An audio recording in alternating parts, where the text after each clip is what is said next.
नमस्कार दोस्तों, स्वागत है आपका रियल ज्ञान चैनल पर। इंद्रियों पर नियंत्रण। गीता के अनुसार शांति का सबसे बड़ा रहस्य मनुष्य के जीवन में शांति की तलाश जितनी पुरानी है उतनी ही गहरी भी है। हर व्यक्ति चाहता है कि उसका मन शांत रहे, जीवन में सुख हो, चिंता कम हो और परिस्थितियां चाहे जैसी हों उसके भीतर स्थिरता बनी रहे।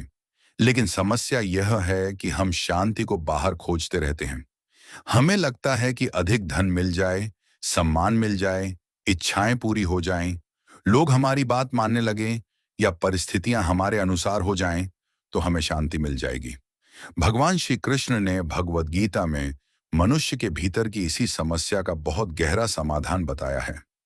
गीता का संदेश केवल युद्ध भूमि में अर्जुन को दिया गया उपदेश नहीं है, बल्कि यह हमारे रोजमर्रा के जीवन के लिए भी उतना ही महत्वपूर्ण है। गीता हमें समझाती है कि बाहरी परिस्थितियों पर हमारा पूरा नियंत्रण नहीं हो सकता, लेकिन अपनी इंद्रियों, मन और इच्छाओं को नियंत्रित करना हमारे हाथ में है। इंद्रियों पर नियंत्रण का अर्थ यह बिल्कुल नहीं है कि मनुष्य संसार को छोड़ दे या अपनी सभी इच्छाओं को जबरदस्ती दबा दे। इसका वास्तविक अर्थ है इंद्रियों के पीछे भागने के बजाय उन्हें अपने विवेक के अधीन रखना। हमारी आंखें सुंदर वस्तुओं को देखकर आकर्षित होती हैं, कान प्रशंसा सुनना चाहते हैं, जीभ स्वादिष्ट भोजन की इच्छा करती है, त्वचा सुखद स्पर्श चाहती है, मन बार बार नई इच्छाएं पैदा करता है। यदि मनुष्य हर इच्छा के पीछे तुरंत भागने लगे तो धीरे धीरे उसकी शांति समाप्त होने लगती है। भगवान श्री कृष्ण कहते हैं कि जिस प्रकार तेज हवा समुद्र में नाव को अपने रास्ते से भटका सकती है, उसी प्रकार इंद्रियों में से कोई एक भी मन को अपने वश में कर ले तो मनुष्य की बुद्धि विचलित हो सकती है। इसलिए शांति का सबसे बड़ा रहस्य बाहरी संसार को नियंत्रित करना नहीं, बल्कि अपने भीतर की प्रतिक्रिया को नियंत्रित करना है। इंद्रियां मनुष्य को कैसे नियंत्रित करती हैं? इंद्रियां स्वयं बुरी नहीं हैं। आंखों का देखना, कानों का सुनना, जीभ का स्वाद लेना और शरीर का सुख अनुभव करना जीवन का स्वाभाविक हिस्सा है। समस्या तब शुरू होती है जब इंद्रियां हमारे निर्णय लेने लगती हैं। मान लीजिए किसी व्यक्ति को गुस्सा आता है। वह जानता है कि गुस्से में बोलना उसके रिश्ते खराब कर सकता है, लेकिन फिर भी वह तुरंत बोल देता है। बाद में उसे पछतावा होता है।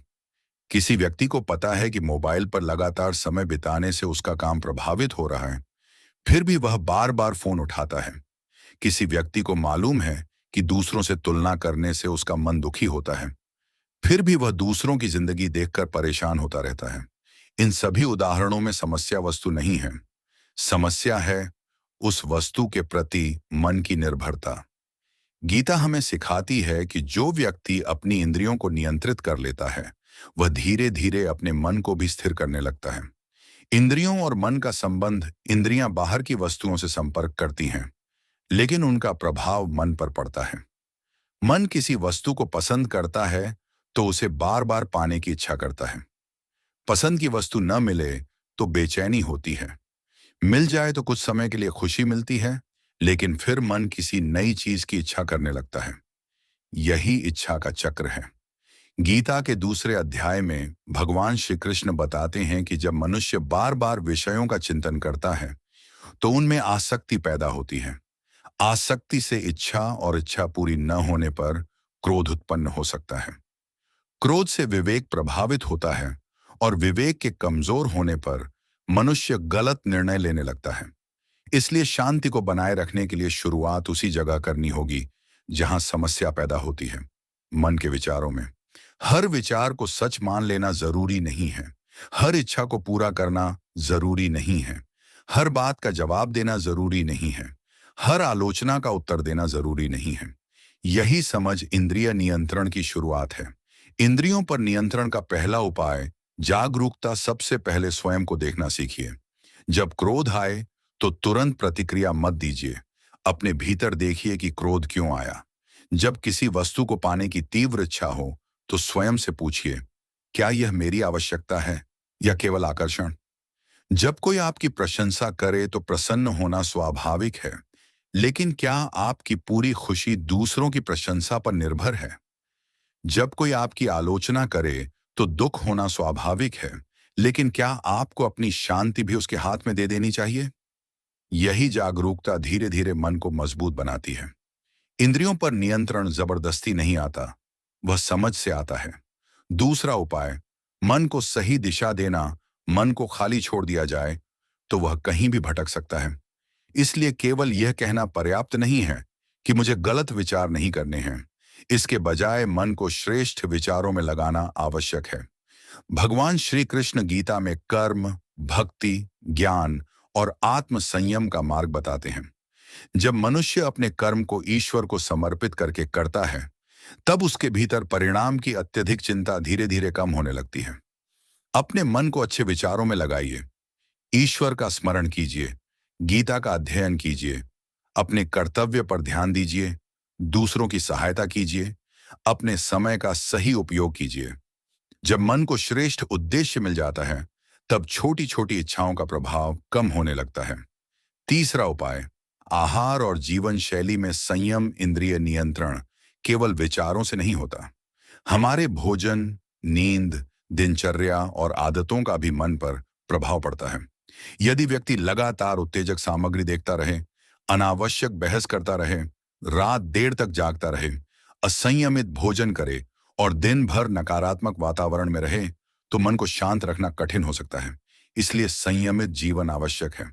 संयम का अर्थ कठोरता नहीं है, इसका अर्थ संतुलन है। समय पर सोना, उचित भोजन करना, शरीर को पर्याप्त विश्राम देना, अनावश्यक स्क्रीन टाइम कम करना और अपने दिन को उद्देश्यपूर्ण बनाना मन को स्थिर करने में सहायता करता है। चौथा उपाय, हर इच्छा के पीछे मत भागिए। मनुष्य की इच्छाएं कभी समाप्त नहीं होती। एक इच्छा पूरी होती है तो दूसरी इच्छा जन्म लेती है। धन मिलता है तो अधिक धन की इच्छा होती है। सम्मान मिलता है तो अधिक सम्मान की इच्छा होती है। एक सफलता मिलती है तो अगली सफलता की चिंता शुरू हो जाती है। इसीलिए केवल इच्छाओं की संख्या बढ़ाते जाना शांति का मार्ग नहीं है। गीता हमें वैराग्य और अभ्यास का महत्व समझाती है। इसका अर्थ संसार छोड़ना नहीं है। इसका अर्थ है संसार में रहते हुए भी अपनी शांति को वस्तुओं और परिस्थितियों पर निर्भर न बनाना। आप वस्तुओं का उपयोग करें, लेकिन वस्तुएं आपको नियंत्रित न करें। आप धन कमाएं, लेकिन धन आपकी मानसिक शांति का मालिक न बन जाए। आप सम्मान प्राप्त करें, लेकिन सम्मान के बिना स्वयं को छोटा न समझें। आप सफलता प्राप्त करें, लेकिन असफलता आने पर स्वयं को समाप्त न मानें। यही संतुलन है। पांचवां उपाय, क्रोध पर नियंत्रण। क्रोध इंद्रियों और मन के असंतुलन का एक बड़ा परिणाम है। जब हमारी इच्छा पूरी नहीं होती, जब कोई हमारे अनुसार व्यवहार नहीं करता, जब कोई हमारी आलोचना करता है या जब परिस्थितियां हमारे नियंत्रण से बाहर होती हैं, तब मन में क्रोध उत्पन्न हो सकता है। लेकिन क्रोध के समय सबसे बड़ी गलती होती है तुरंत प्रतिक्रिया देना। गीता की शिक्षा हमें बताती है कि विवेक को जागृत रखना आवश्यक है। क्रोध आए तो कुछ क्षण रुक जाइए, गहरी सांस लीजिए, चुप रहिए, स्थान बदल लीजिए। उस समय निर्णय मत लीजिए, क्योंकि कुछ मिनट का संयम कई वर्षों के रिश्ते को बचा सकता है। छठा उपाय, जीतने से ज्यादा महत्वपूर्ण है स्वयं पर विजय। मनुष्य दूसरों को हराने की कोशिश करता है, लेकिन गीता का संदेश हमें स्वयं पर विजय प्राप्त करने की ओर ले जाता है। यदि आपने पूरी दुनिया को प्रभावित कर लिया, लेकिन अपने क्रोध को नियंत्रित नहीं कर पाए, तो आपकी जीत अधूरी है। यदि आपने बहुत धन कमा लिया, लेकिन अपनी इच्छाओं को नियंत्रित नहीं कर पाए, तो भीतर बेचैनी बनी रह सकती है। यदि आपने बहुत ज्ञान प्राप्त कर लिया, लेकिन अपने अहंकार को नियंत्रित नहीं किया, तो ज्ञान भी शांति नहीं दे पाएगा। सबसे बड़ी विजय स्वयं के ऊपर विजय है। जो व्यक्ति अपनी इंद्रियों को अपने विवेक के अधीन रखता है, वह परिस्थितियों के बदलने पर भी अधिक स्थिर रह सकता है। सातवां उपाय, प्रशंसा और आलोचना दोनों में समान रहना। मनुष्य की शांति अक्सर दूसरों के शब्दों से जुड़ी होती है। कोई प्रशंसा करता है तो मन खुश हो जाता है, कोई आलोचना करता है तो मन दुखी हो जाता है। इस तरह हमारी भावनाओं की चाबी दूसरों के हाथ में चली जाती है। भगवान श्री कृष्ण गीता में स्थित प्रज्ञ व्यक्ति के गुण बताते हैं।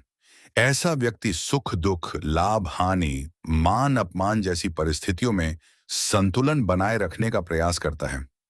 इसका अर्थ यह नहीं कि उसे कोई भावना ही नहीं होती। इसका अर्थ है कि भावनाएं उसके निर्णयों की मालिक नहीं बनती। आप प्रशंसा सुने, लेकिन अहंकार में न जाएं। आलोचना सुने, लेकिन टूटे नहीं। यदि आलोचना सही है तो उससे सीखें। यदि गलत है तो उसे छोड़ दें। लेकिन अपनी शांति किसी दूसरे व्यक्ति की राय को मत सौंपिए। 8वां उपाय, अपनी तुलना दूसरों से मत कीजिए। आज के समय में इंद्रियों को नियंत्रित करना पहले से अधिक चुनौतीपूर्ण हो गया है।